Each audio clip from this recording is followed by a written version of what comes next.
Welcome to RNFC, the official Rebellious Noise Football Channel, where you'll find content such as goal hanging, live match reactions, as well as news and opinions on all aspects of the beautiful game. We will also cover some of the more cultural side of the sport, such as kit reviews, football nostalgia, and in-depth historical pieces on those who built the game that we love today.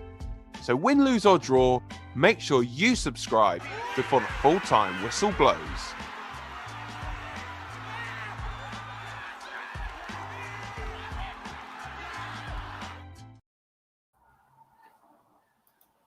Okay, welcome everyone to the Rebellious Noise Football Channel. I am Scott, joined once again by Dan, again in his lovely blue England shirt. Yeah, mate. I literally didn't wear it long enough to warrant washing it, so... Mate, you didn't have to say that live on air, mate. We can all just... Everyone does it, but you didn't have to say it. Okay, well, we are live. The England game is still on, actually. We're in stoppage time at the moment. Kane, depending on where you are, Kane's just nearly got a goal. And it's going to a corner. We'll ramble. It's about 20 minutes left, mate. Well, that's the thing. Okay, so just before we come in here, guys, Dan, I said to Dan, "Oh yeah, what minute?" No, I said something on the screen. He was like, "Oh, you're well behind." So I said, "Oh, what minute are you on then?" And he goes, 69th. I said, "Mate, I'm on the 81st minute." Yeah. I don't know what happened to you. So, and that was on your TV, right? Like one screen. No. I just had it on for some reason. It was on ITV HD. I'm looking to the side because I'm just making sure we don't miss anything in the last few minutes. Yeah, same here. Yeah. So I had it on just the normal ITV HD channel, and for some reason, it was coming up as like the 60. I think it was Ward-Prowse was just coming on, so he was coming on like the 71st minute. I thought you'd missed the goal and everything. No. So you ain't seen after match. Yeah, no. So he come on, and it's like I'm like, oh right, okay. So I got plenty of time to still set up and everything, and then lo and behold, I'm like, wait, hang on. So then I turned my box off, turned it back on again, exactly the same. I'm like, no, you must be ribbing me or something. Like, must be having a laugh with me. And I was literally holding up my tablet. I was like, mate, this is the game. Look, I'm way ahead of you. I was like, is this some like dodgy stream that you're watching? Are you looking at like the time or something? I'm in the future, man. Yeah, so then I just went onto normal ITV, and it just somehow just kicked it all back into normality, and so weird, man. So anyway, I mean, you probably missed what's that, 12 minutes, but nothing really happened in that time, to be fair. Well, actually, no, there was one though. Did you see the bit where Kane went for the ball and he slid in, and two defenders slid next to him, and they both fell over? No. I was going to ask you about that. So basically, I'll just tell you about that. That's what happened. Sterling fumbled it. Kane went to do a shot, basically sliding in. He actually got the ball. He kicked the ball wide, right? One defender fell over one side. Another defender fell over the other side. Kane got a yellow card. Ridiculous. So my question was going to be, do you think he deserves a yellow card? But as soon as you didn't see it, I'm just saying, well, he didn't. I'm just telling you he didn't deserve a yellow card. It was a joke. Yeah. Sounds ridiculous. Yeah, but it was. You know, let's get used to some of these dodgy decisions, mate. For there's no VAR. I don't understand. This is the thing. Like, if you're going to do VAR, why don't you do it in every... Like, they surely got the facilities. I mean, you love this stadium, don't you? Like, so it looks... The look of it is a really like lovely stadium, but I mean, What's I think... the big tower? Is it a hotel or something? You said? Yeah, I think it's a hotel, yeah. Man, that'd be cool. Yeah, it's one of those like really bloody hell, that the rewind feature there was like someone was rewinding a VHS. For those of you that don't know, VHS was what was before Blu-ray, before DVD. I might have around it somewhere, actually. Yeah, I can show you. That. Yeah, they're basically massive brick things that used to go into a player and you could play stuff. So the full-time whistle has now gone. Now you're in front of me, mate. Now you're in the future. I'm about 20 seconds away from that anyway, but I believe you. I'm guessing we didn't score a goal in the last 20 seconds. Yeah. So it's Sterling. Okay. I'm reacting to something that's already happened. Sorry. That's all right. I was doing that, mate, from about... Yeah. I was like, Ward-Prowse is coming on. You're like, yeah, come on about like 15 minutes ago. Yeah. Oh, mate, it's so weird. So glad we didn't do that live on air, because I would have been going live and you'd be like, mate, the match ain't over. Yeah, I was like, mate, I'm not even set up yet. Like, luckily, I was set. I had stuff set up, but yeah. Right. Anyway, yeah. So, like I said, the match is over now. 2-0 win. I say, I don't know. It wasn't the most comfortable game, was it? It was a bit bland, to be fair. No, it's weird though. It's one of those games I think where we put out a decent enough team. Put out quite. I wouldn't say necessarily to be the first choice team, but I think it's close enough. Yeah, I think if everyone's fit, probably 85% of that team would play, maybe. So, which is weird though, because on one hand, you don't need this team, in my opinion, to play in this stage of the World Cup qualifiers. Like we said on the last episode against San Marino, like you can only beat what's in front of you, and you've got to get to the competition. You know what I mean? Like we've been there before where we failed to do it, so it's not always a given. But at the same time, just like that game the other day, like, and obviously Kane didn't play, but I feel like Kane didn't need to play to get today. But then, like we said, because the Euros are this year, you've lost the chance on doing your pre-Euros friendlies in March, like we said on the last episode, which would have been Italy. Way better competition, way better kind of team to, and no offense to Albania and San Marino, but a way better side to kind of get a gauge of, because Italy are going to be there or thereabouts, like at least quarters onwards to the final. Italy is surely going to be there. So they're the kind of teams you want to be kind of, I guess, practicing with, but we're not getting those practice friendly matches. We're having to do these World Cup qualifiers. So it's so weird with this new calendar because of obviously everything that happened last year.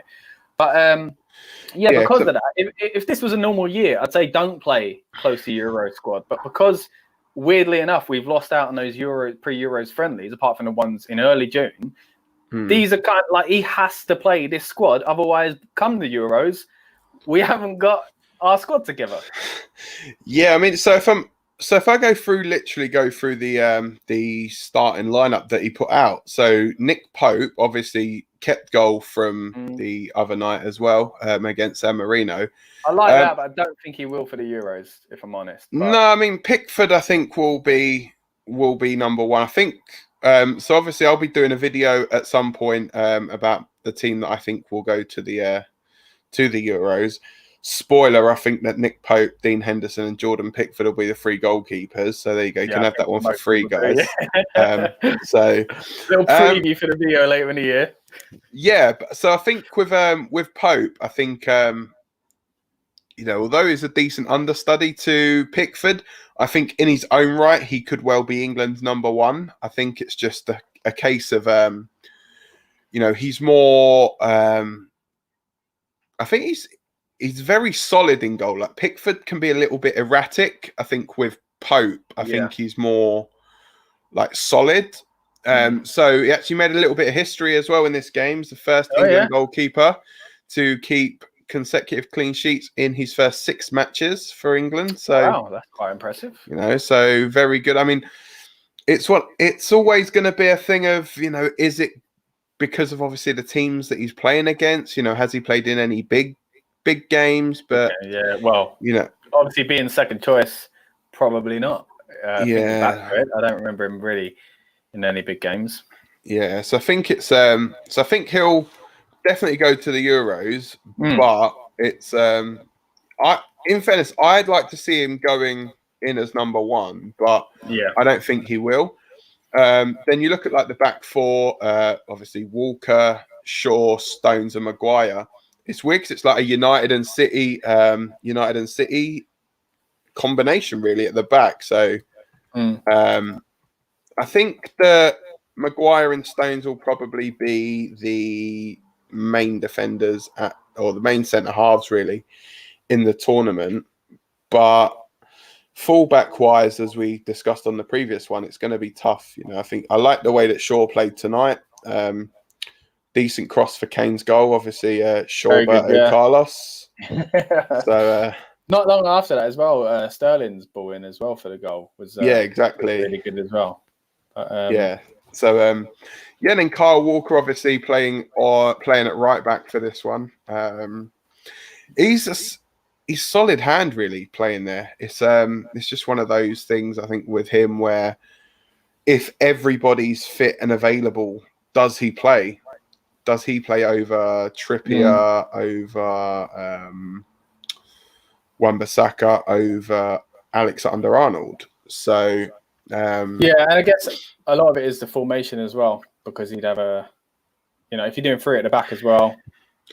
Yeah, I mean, it's like the thing is with Walker and Shaw. I mean, they've both played as right and left-sided centre backs for their clubs as well.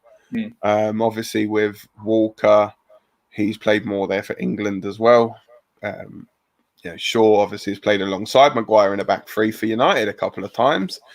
But yeah, I mean, I do like the options as well that he's given himself in midfield. Declan Rice obviously is probably going to be battling it out with Eric Dyer for that spot in front of the back four, maybe. Not about what I feel needs to even be taking place for me. I just feel what? Sorry, Rice is not about that needs to be taking place. I feel like it. Yeah, surely it's Rice for me. Yeah, I mean, it seems like they do like. They do like Eric Dyer as well. So I mean, and the thing is, Calvin Phillips is very much in that same kind of mold. So do you really need two defensive midfielders playing there? Would you rather have one and then one that can be more of like the attacking? Come out today that Jordan Henderson potentially could miss the Euros. He's still out. He's got a bit of an injury. There's talk that he might miss it, and that would be a big blow for England. Now, I've said numerous times previously on both like personal levels to people, and I've said it like probably in the public domain somewhere a few times. He's not one of my favourite players, but when you look at his influence on a game, he is one of those players. He's quite in that Steven Gerrard mould where he can get a game, he can take it by the scruff of the neck. And yeah, I think he'll be a big miss for us as well. I mean, he was good for us in the World Cup as well. And obviously he was quite a key part of Liverpool's title winning side. So yeah. I just want to mention as well, I just realised I said earlier about Sterling's crossing. It wasn't for the second goal. What I meant was it was a second opportunity not long after that. He did another. It was nearly a goal. Do you remember Kane hit on a half volley and it hit into the crossbar?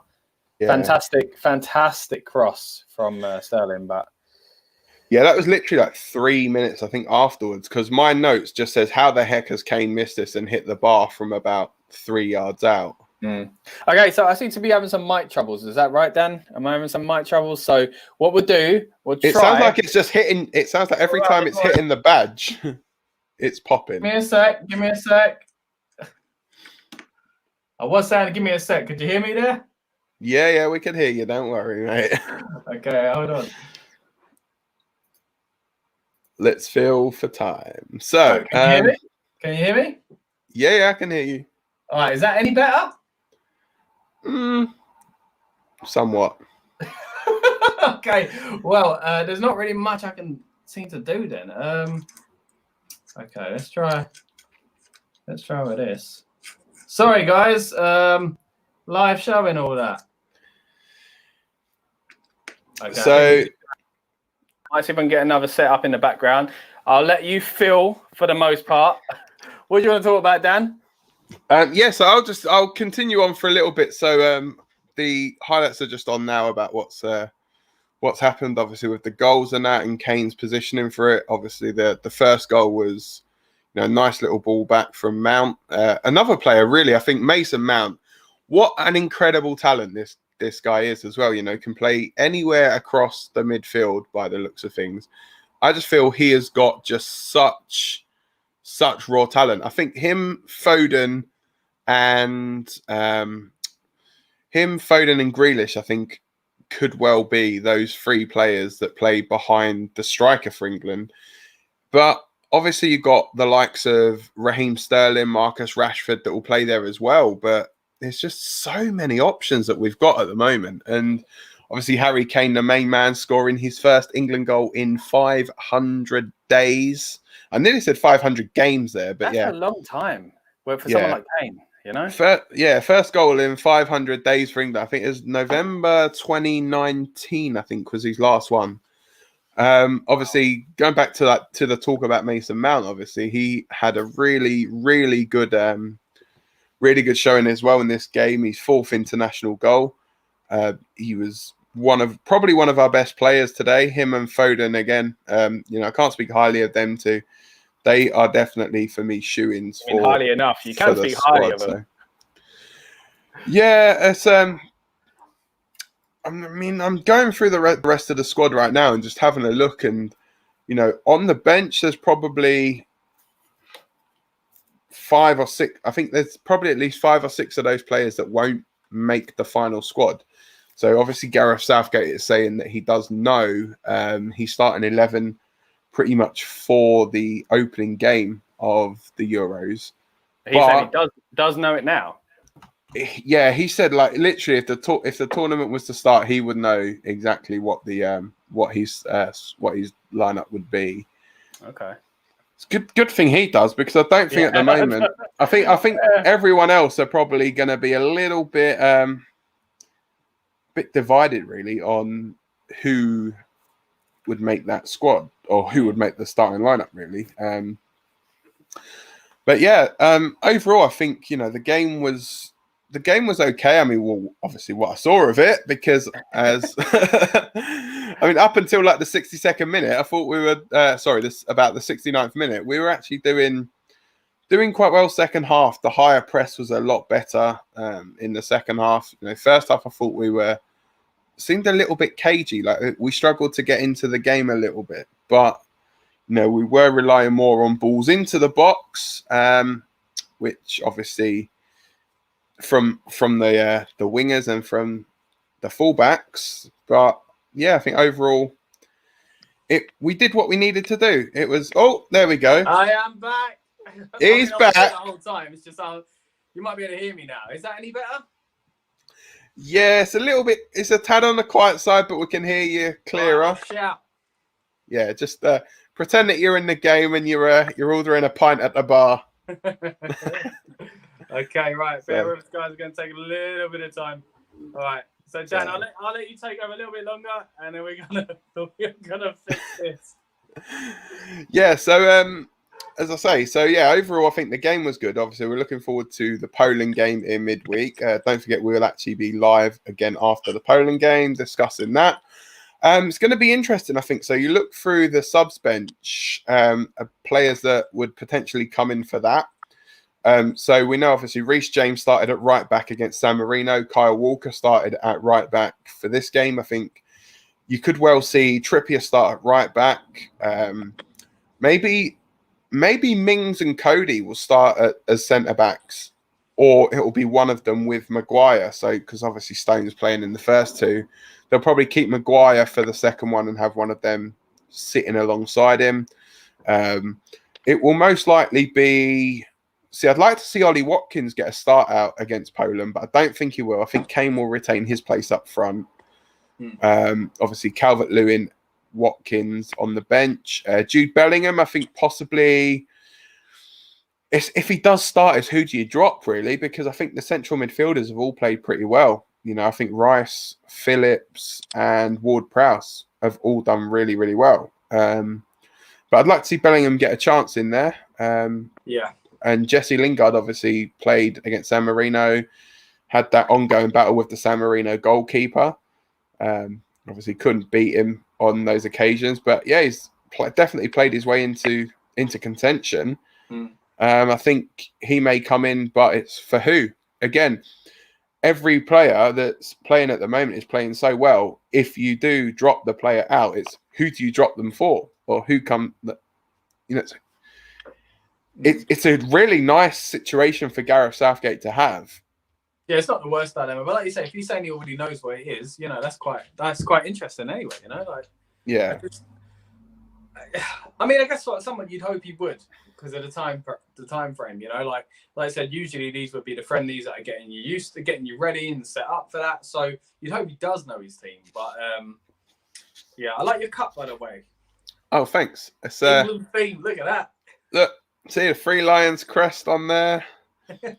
I think it's made with like some bamboo type stuff as well. So yeah, nice. Official England merchandise. Got it at a famous, well-known British supermarket. Oh well, we'll hold off on that until they give us a bit of money. Yeah, I'm not. I won't mention the name of it, but it rhymes with the one in Coronation Street that's called Freshco's. So it's It's a very, very similar name, but obviously not them. Not quite.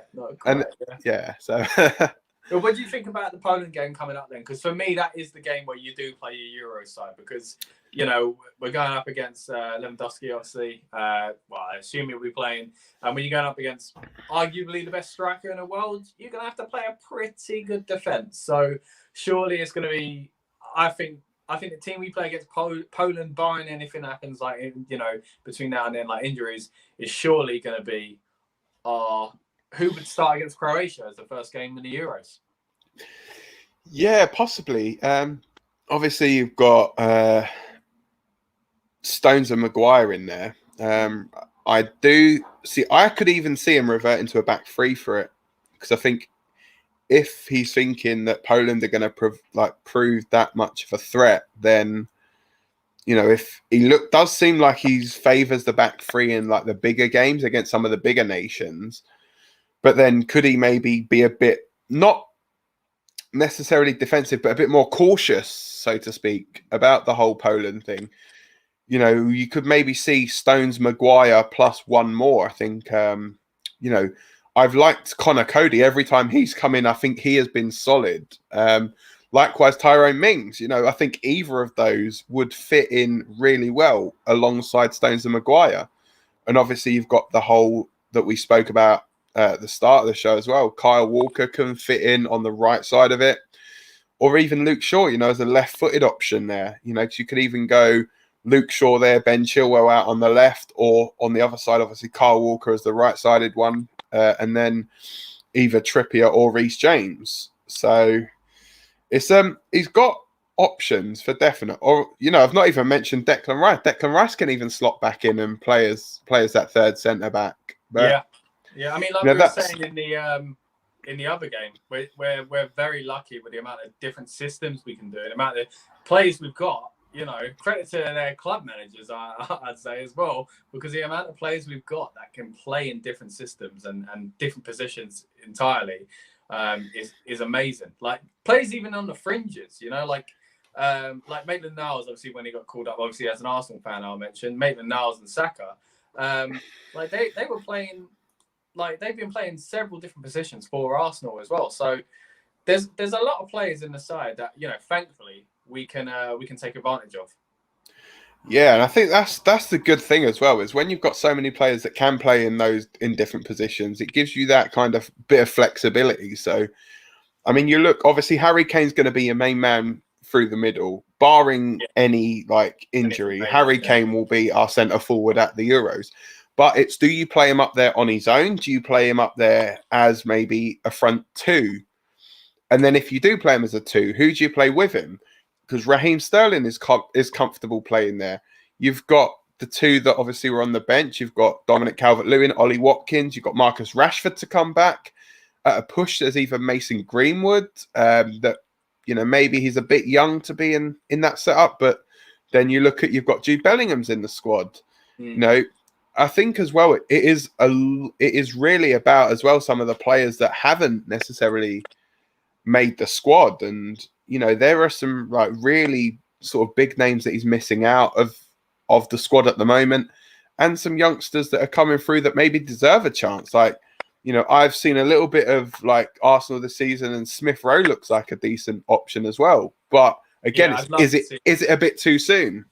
Especially with the fact that he's currently, and I think they kick off at 8 o'clock actually, but he's currently at the under-21s Euro, So, I mean, that's a chance to, in some ways, that kind of is a nail in the coffin for your main Euros hope, I guess. You could look at it that way of I'm clearly an under-21s player at the moment. But then it's also a chance to kind of impress so much at that tournament that it's no, I'm gonna make a claim for a place at the main Euros. Yeah, definitely. I mean, for me, it's going to be really hard when I have to sit and pick my England squad, because I could probably sit and pick two. Yeah, it's a good place to be, man. It's just whether or not the one squad that is actually picked pulls it off. And it's one of those where I think he's got to pick the players that he can trust, but they have to also be players that you can trust that are in form. there's no point picking someone. Oh, they always seem to perform for England, but they're not performing for their clubs. Like if you'd have said to me 2 or 3 months ago, Jesse Lingard is going to be in the England squad for these 3 games, I would have laughed at you and been like, you know what? Yeah, he's as well. I mean, different. The what? Sorry, same sort of principle, and that Trent wouldn't be. Yeah, exactly. But then the thing is with Trent, I mean, he's not been in fantastic form for Liverpool. Whereas, you know, that I suppose in a sense, he's doing the right thing with, okay, you're not in form for your club, you're not going to make the England squad. And then the same with Lingard, like you are in form. Yeah, hopefully it lights up fire. Exactly. And it does end up being like a, oh, what can I do sort of thing. And then he doesn't, you know, get lit up and he don't end up making the squad. Because if we go there without Trent, I think there'll be a mistake. Yeah, see, the thing is, so with Trent, he's one of the, so it's a really interesting thing actually with him. So I think, and this is going to sound a little bit controversial, I think he's like a younger version of how Trippier is. So he's got the attacking prowess. Mm-hmm. He can put a great cross in. He's got a really good like set piece on him as well. Very similar to Trippier. But are they going to will they pick him over Trippier, knowing that Trippier has been to a big tournament, that he's performed on that big stage? He's got that experience. Croatia as well. So yeah, you can see actually Harry Kane couldn't do. So was that on the so the one on the trailer before we started this video, you actually see us reacting to a goal, and that was actually us reacting to Kieran Trippier's free kick, wasn't it? In the cinema, yeah. Yeah. For that moment, that's why they're seeing it, because it's a great reaction anyway, great little video. But like that, in that moment, that is all of us believing we are about to be in a World Cup final. You know, it's such like, you love football, man, and the highs and the lows, but it's all part of it. But even before the heartache of 90 minutes later, it weren't, didn't end the best, did it? I remember us all coming out, piling into the street, pretty upset. But yeah, I mean, it's weird because obviously we're talking a lot about the Euros at the moment, even though these are World Cup qualifiers, like I said earlier, the weird scheduling has meant that. But, you know, you got to talk about the Euros because a lot of this is going to dictate what happens in the Euros. Exactly. I mean, and yes, because obviously with the World Cup qualifiers, it's always one of those with the group. So, I mean, I've heard a lot of talk of like, should teams like San Marino and that really be in the World Cup qualifiers? Should they make it maybe a little bit fairer, like do like a playoff round beforehand, before the main like groups are drawn, sort of thing? Yeah. You know, that would maybe help like San Marino, Liechtenstein's, Gibraltar's, so some of those countries.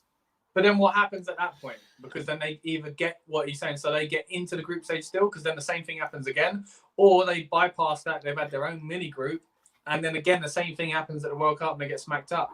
Or maybe what you do is you have, okay, so whoever wins is the only one that will maybe go into one of the qualifying groups and give them a chance to make the tournament.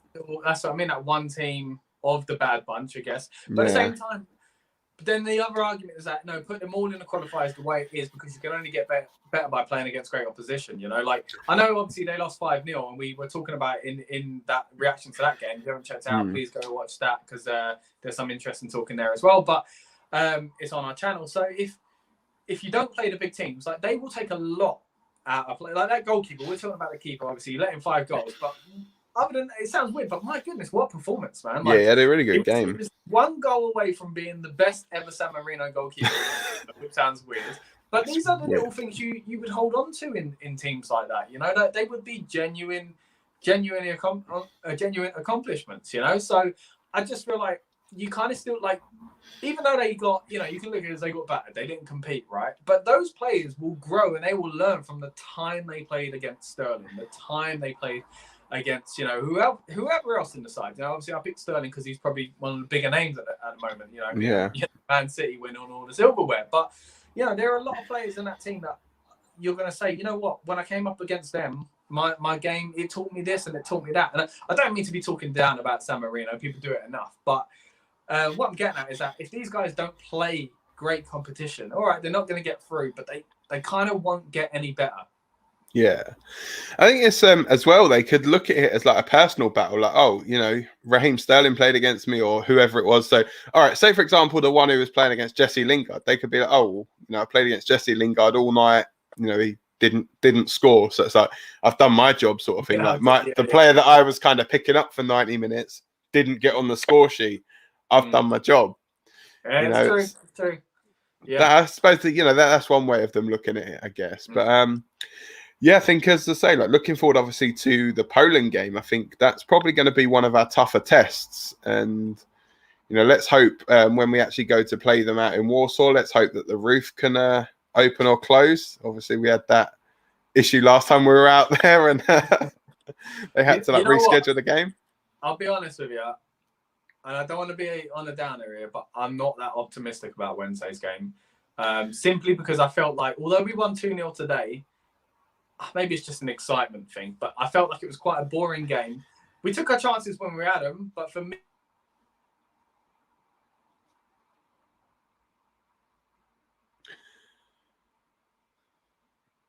yeah, so I think, for Wednesday, obviously, as we say, Scott was just talking about the Poland. Sorry about that, guys. Poland game. No, it's all right. It's this changing of devices really throwing everything. Yeah, so you were saying about the Poland game, like you're not very optimistic for it, and I think we've just all got to have a bit of faith, mate. It's coming home, 2022. We're going to go out. We're going to go out to Qatar, and we're going to come home hopefully with that nice big shiny trophy. And yes, as I say, there's obviously the matter of the Euros beforehand, but before all the Euros start, we do have Poland in midweek. We're going to obviously, I think it's going to definitely be our toughest test. I mean, you look at some of the players that Poland have got. We spoke about Lewandowski briefly. Probably be Wojciech Szczesny, I think, will probably play in goal, or Lucas Fabianski. So, either goalkeeper they choose is probably going to be well known to the English fans as well. Yeah. So sorry, you had a point about the England Poland game. Yes, so I was just trying to. I'm not that confident just because this game just wasn't that exciting, and that is a big thing. When you look at, I think the Nations League tells it. I know not everyone's quite on board with that yet, but look at the first Nations League. We continued that momentum, attacking exciting football from the World Cup. This previous Nations League, it felt, and you can argue that the changed calendar and certain players not being available and dilemmas that Southgate had to deal with, and things that are well publicised in the press. But even still, it weren't as exciting to watch England this time round, and I feel like today was a bit more like that. Obviously, San Marino, you can't really get a true test of what they're like. And then stepping up that just, a little bit more with Albania, and then in my opinion, even a little bit more again with Poland. We said in the last episode, this is kind of gradual as far as like you're playing a computer game, easy, medium, hard or something, and difficulty. But I just feel like we didn't step it up as much as I thought we would today. And that's what concerns me against Poland. I'm worried it's not going to be, because what did we predict for that? I think we said 2-1. And for this one, I think we said 3-0 and 3-1 it might have been. Yeah, something like that. But yes, it's just one of those. It's really tough to call. I mean, I do think the Poland game is going to be the toughest one for us. I'm just having a quick look back on previous games. I mean, it seems like it was actually more recent, but the last time it seems like we actually played against Poland was in 2013, which was the FIFA World Cup qualifiers when we beat them 2-0 at Wembley. That's a long time ago, mate. I think Rooney and Gerrard. We just moved for home, bro. I think Rooney and Gerrard scored in that game. We drew 1-1 in Poland. Then before that was 2005. So, I mean, when you look at these games, they've not always been really like high scoring games. I mean, you've got to go back to literally probably a week or so after you were born, in 1989 for there was a 3-0 win then. There was a 3-0 win in '86. There was a 3-0 England win in 1993. Right. But then other than that, they've been very, very close. So the last sort of 5 meetings between the teams, 99, we drew 0-0 in Poland. We lost. We beat them 2-1 in 2004. We beat them 2-1 in 2005. Drew 1-1 in October in 2012, and then beat them in 2013. So the history we've played 11 times against Poland. See, our kind of predictions for like 2-1 would fit that, but like I said, after watching today's game, I don't know. I feel like I'm not as confident now. So I'm actually my revised prediction, I guess, for Wednesday is now 1-1.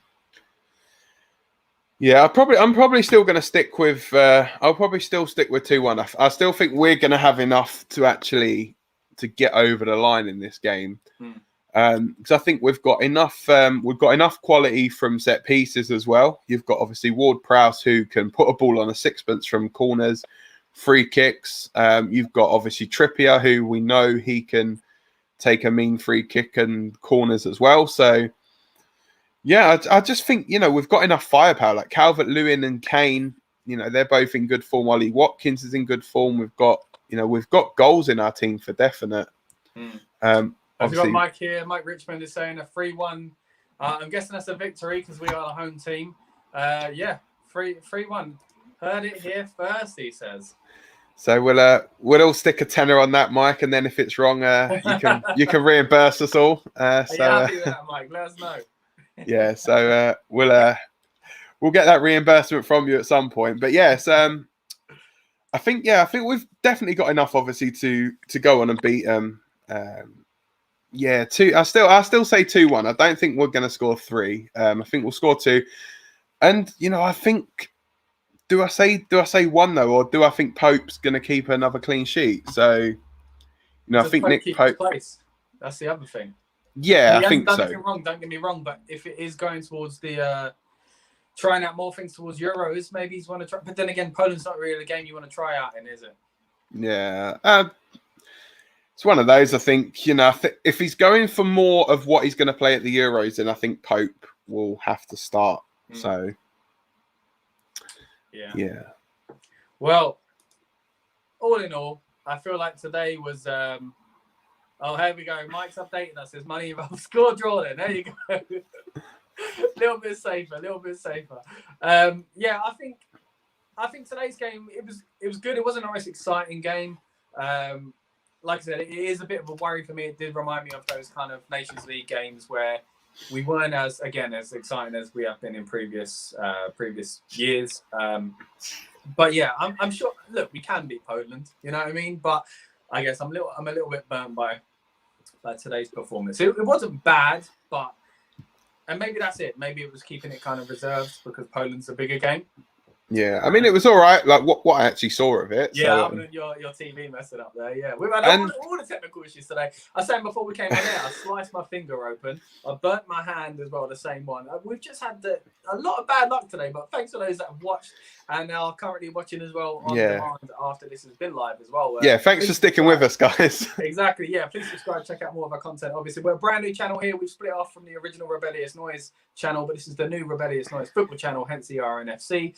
And there's going to be a lot more of this coming, including on Wednesday, Dan. We're going to be talking about the Poland game after all.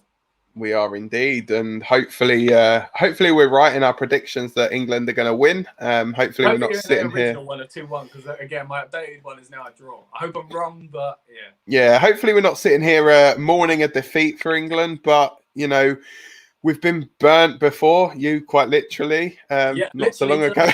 It wasn't good. I don't know if I should blame that on England, but yeah.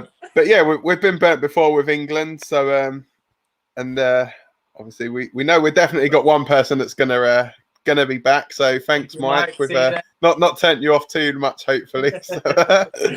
So yeah, thanks for joining us anyway, mate. We appreciate it. So but yeah, it's obviously England v Poland on Wednesday. It's going to be at 9:30, so depending. For me, it might be about midnight, depending on what time it comes up on my TV. So I'll be sitting here. I'll probably be sitting here in my pajamas, ready to go to bed, ready for work the next morning. And Dan, if you do, before we get out of it, mate, I don't know if anyone was still watching at the beginning here, but if you do wear that blue top again, don't tell the world you didn't wash it. All right, just a tip for next time, or actually just wash it and let us know. Yeah, it all depends, mate. You have to actually give it to the part. Give it to me, missus. She don't like me doing the washing. Apparently, I don't do it properly. So I've been told I don't do it properly. So there we go. I got you. All right. Well, with that in the bag, mate, I guess the episode's in the bag as well. And thanks for joining me once again, Dan. Is indeed. For watching live and the ones watching on demand as well. Please subscribe. Check out more of our stuff on the Rebellious Noise Football Channel and obviously on the main Rebellious Noise channel as well. And we will see you all next time. Take care. See ya. Thank you, guys. Welcome to RNFC, the official Rebellious Noise Football Channel, where you'll find content such as goal hanging, live match reactions, as well as news and opinions on all aspects of the beautiful game. We will also cover some of the more cultural side of the sport, such as kit reviews, football nostalgia, and in-depth historical pieces on those who built the game that we love today. So win, lose or draw, make sure you subscribe before the full-time whistle blows.